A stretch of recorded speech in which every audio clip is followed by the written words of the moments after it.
eu acho que é fundamental sempre destacar aqui a nossa posição e a posição do governo brasileiro. Para começo de tudo, o Hamas é uma organização terrorista. O terrorismo, seja de onde venha, esteja onde estiver, tem que ser repudiado pela humanidade. Dito isso, em paralelo, é importante também destacar, o Hamas não é a Palestina.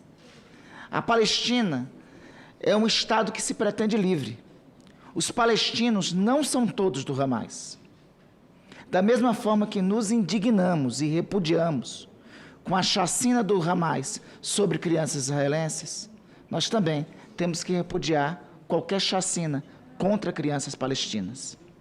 Por isso que a posição do governo brasileiro em relação a esse tema, que não reste dúvidas desde o início, tem sido de condenação veemente do terrorismo, de qualquer lado, de qualquer um dos lados. Em segundo lugar, a posição do governo brasileiro, desde o começo, tem sido para a construção da paz no Oriente Médio. Aliás, a posição histórica do Brasil, desde 1947, na fundação das Nações Unidas, por Oswaldo Aranha, é a convivência pacífica entre dois Estados, um palestino e outro judaico, e o outro o Estado israelense. Foi sob essa égide que o Brasil se posicionou em 47 na fundação da ONU. Foi essa posição que o Brasil defende até hoje. É esta posição que a diplomacia brasileira defende. A coexistência pacífica entre dois Estados, um judeu e um árabe, Israel e Palestina. É por isso que o presidente da República, nos primeiros momentos do ocorrido no sábado, destacou em suas manifestações públicas ambas as posições. A primeira, a condenação ao terrorismo. A segunda, a reafirmação da posição histórica do Estado brasileiro. E, nesse sentido, a convocação imediata de uma reunião do Conselho de Segurança das Nações Unidas. O nosso país, presidente Paim, o Brasil, foi o primeiro de todas as nações a manifestar essa posição. Chamar em caráter extraordinário uma reunião do Conselho de Segurança, porque no conflito, na guerra, só quem perde são civis. No conflito, na guerra, no ataque terrorista, sobretudo perpetrado pelo Hamas, em primeiro lugar, quem perde primeiro são as crianças. Quem primeiro são assassinados são aqueles que nada têm a ver com o conflito. Mediar pela paz no meio de um conflito é a atitude do governo brasileiro neste momento. Em paralelo a isso, o governo brasileiro, preocupado com os mais de 14 mil brasileiros que estão em Israel, 6 mil na Palestina, nós temos brasileiros compatriotas nossos, dos dois lados do conflito, buscou e mobilizou a maior operação de resgate da história da aeronáutica brasileira.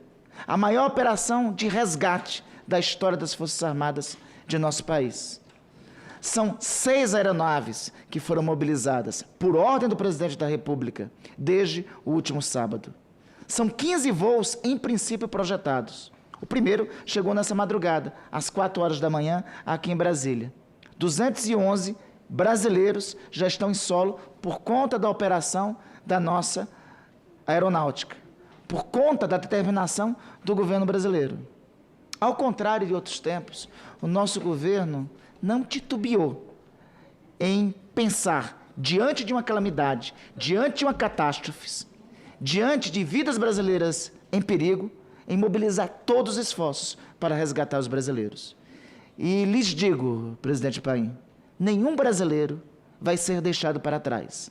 Todos aqueles que lá estão, sejam do lado de Israel, seja do lado da Palestina, seja na Cisjordânia, seja na faixa de Gaza, por determinação de nosso governo, serão resgatados. Da faixa de Gaza, inclusive, com uma dificuldade maior, porque nós sabemos o grau de isolamento ao longo do tempo que é imposto sobre a faixa de Gaza.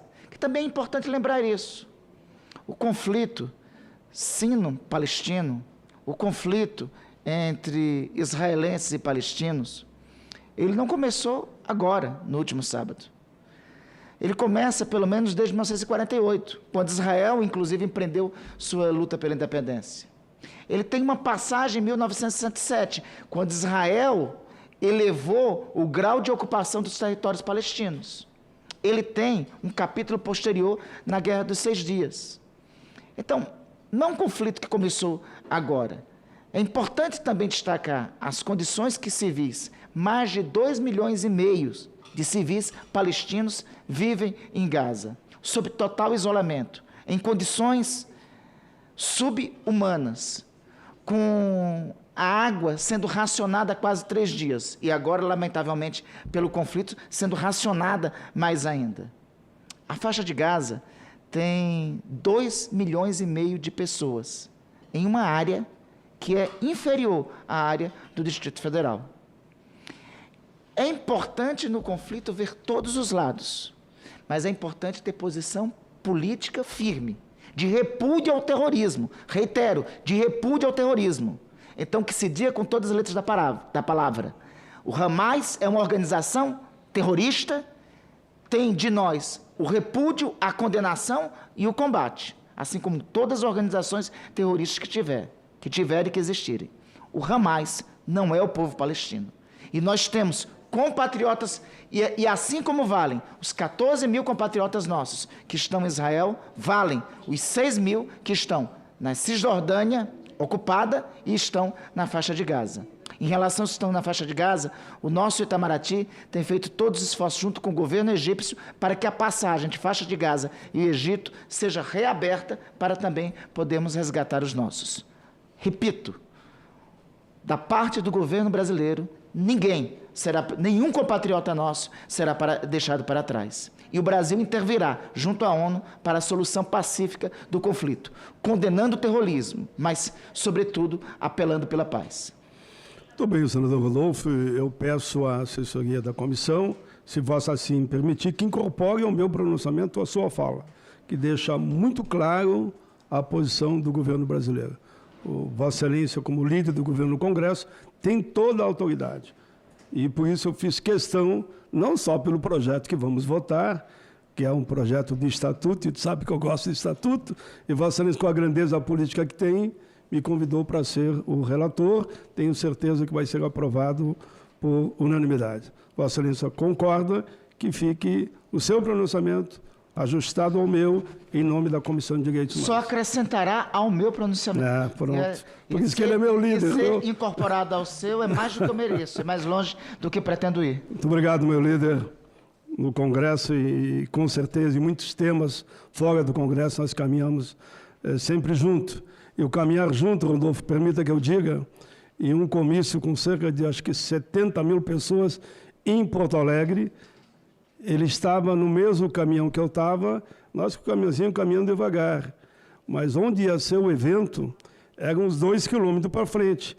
E o caminhãozinho que nós estávamos estragou. Quem é que praticamente me carregou? A gente escolhe aqui e vamos embora. Me levou aqueles 2 quilômetros e me lembro você e a filha do Tarso, Luciana. Foram muito grandiosos, me ajudando a chegar no palanque onde estava o presidente Lula. Mas vamos então, Rodolfo, líder do governo no Congresso, item 1, tramitação conjunta ao projeto de lei 786/2021, não terminativo. Altera dispositivo da Lei 9394, de 20 de dezembro de 96, que estabelece a diretriz e base da educação nacional para incluir a vinculação entre educação escolar e práticas familiares e prever o estudo de parentalidade responsável nos currículos do ensino fundamental e do ensino médio. Autoria, senador Fabiano Contarato. Tramita junto ao projeto de lei 2192. Autoria, deputada Érica Cocai. Relatoria, senador Ivete Silveira. Como já foi lido o relatório e concedido o pedido de vista, em discussão a matéria, não havendo quem queira discutir, em votação. Aqueles que aprovam, permaneçam como se encontram. Aprovado o relatório, que passa a conselho, parecer desta comissão, ao PL 76221, 2021, e pela rejeição Favorável ao PL 786/21 e pela rejeição do PL 2192/2022. O projeto segue para análise da Casa e, posteriormente, com alegria, registramos a presença também aqui do nosso querido líder Zequinha Marinho. Senador Zequinha Marinho, bom ver sua presença aqui. O item 4, senador Randolfo, é projeto de lei número 13635 de 2022, não terminativo. Como Vossa Excelência é o autor, mas eu sou o relator, e pela nova alteração que houve, segundo o secretário aqui na Casa, Vossa Excelência pode presidir para que eu possa, eu como presidente, fazer o relatório. Senador Randolfo assume a presidência para que eu possa relatar o projeto que ele vai discorrer.